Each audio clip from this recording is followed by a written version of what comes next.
recently passed a potential TikTok ban into law. The measure forces TikTok's parent company, ByteDance, to sell the app within 9 months or face a ban from U.S. app stores. Those in favor of this legislation say that the Chinese-owned app poses a cybersecurity threat to Americans. Opponents, on the other hand, say that a ban on TikTok would violate their free speech rights.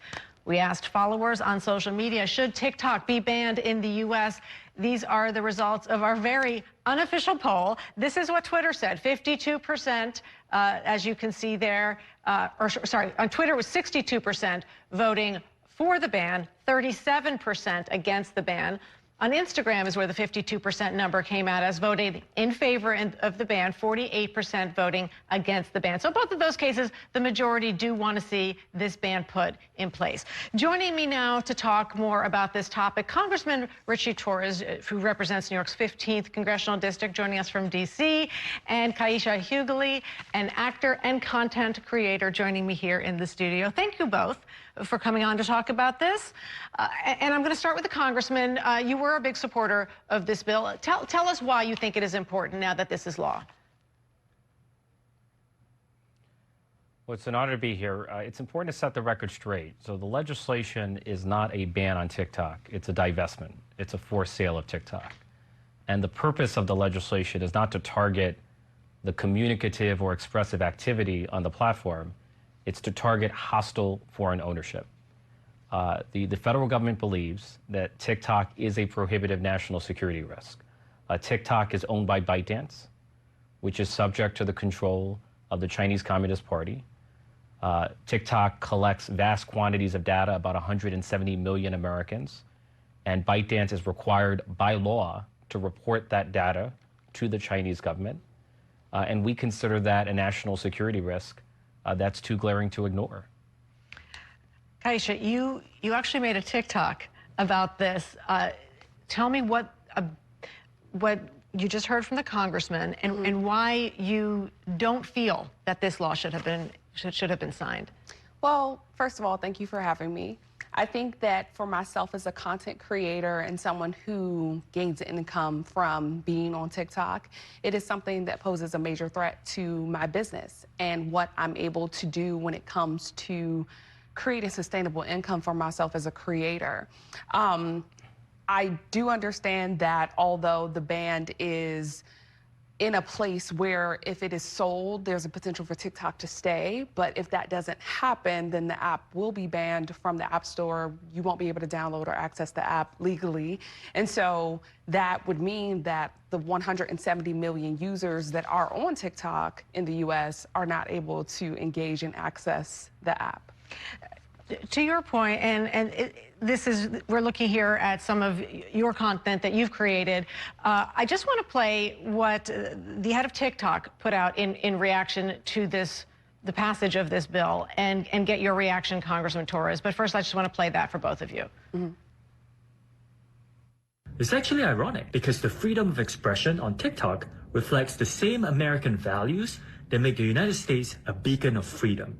TikTok gives everyday Americans a powerful way to be seen and heard, and that's why so many people have made TikTok part of their daily lives. Rest assured, we aren't going anywhere. We are confident and we will keep fighting for your rights in the courts. So Congressman Torres, twofold. Number one, he says they will fight in the courts, and that seems to be where this is headed if TikTok were not to be sold, and that's another conversation. But also to the fact of the First Amendment rights for people who do put out their content, like we were just hearing from Kaisha. What is your response to that? You know, TikTok is not only a social media platform. It's become the leading news source for the next generation of Americans. And we should ask ourselves, is it wise to have the leading news source for the most impressionable minds in our society owned by our leading foreign adversary, the Chinese Communist Party? Does anyone think that during the Cold War, the United States would have allowed the Soviet Union or a Soviet company to own ABC, NBC, and CBS? Like, did anyone ever argue that a Soviet company has a First Amendment right to own ABC, NBC, and CBS? And keep in mind, there are laws presently on the books that prohibit foreign ownership of our media platforms. And no one has ever said that's a violation of the First Amendment. You know, if TikTok is sold to an American company or to an ally of the United States, then content creators are going to have the ability to continue to operate and generate income and express themselves. And we would fully support that. That's not the target of the legislation. Right. And that at this point does remain the outstanding question, who may end up buying TikTok. I want to put up some comments because along with the polls that I showed at the top of this segment, some viewers actually wrote in with their views on this. Some saying that the ban is a good idea. They say that our youth's mental health depends on it. You know, we had numerous comments on that, but largely, just like the poll showed, in support of this ban. Kaisha, what is your response to those concerns? You know, I think that all social media platforms, people who engage with them, have that same concern. When social media was created, I don't think the creators knew what they were actually building and what it would become. And so with that being said, I think that for adults, it is our responsibility to engage with practices that make these spaces feel good to us and to our mental health. Now, when it comes to children and it comes to people who are younger and are engaging with these platforms, that's when, you know, the parents come in to say, hey, it's time to cool it on being on the app. And, you know, there's so many different features built into these apps that help parents control what their children see.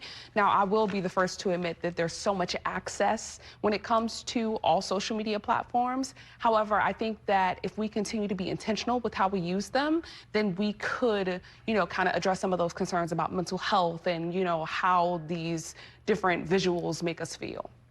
And Congressman Torres, to that point, I'm going to give you the last word. Where do you see this going from here? Do you actually see a sale happening of this immensely expensive property? Do you see this being battled out in court and TikTok being up and running in the meantime? Or what do you see over the course of the next 6 to 9 months to the next couple of years from now as far as TikTok goes? Well, I'm confident that the federal government is going to prevail in court. And so I'm confident that we will prevail in court. I do share the view that social media in general and TikTok in particular has been a catastrophe for the mental health of young people. It's no coincidence that Generation Z, which is the first generation to grow up on social media, has among the highest rates of anxiety and depression. And so we are conducting an unprecedented social experiment on our young people. And that experiment might end badly. And so I do worry about the mental health implications of all social media platforms, including TikTok. But just quickly, to Kaisha's point, then what about the people who and you don't make your full livelihood, you're an actor, I said, but you do make a good share of your income from being an influencer. Congressman, what do you say to people like Kaisha? I fully support the right of all people to generate income and to express themselves on a platform that complies with the law, that's owned either by an American company or a company from an allied country.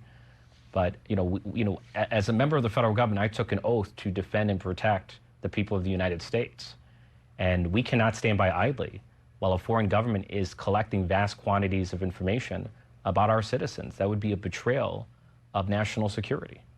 Congressman Ritchie Torres and influencer Kaisha Hughley, thank you both so much for being here for New York is Talking today.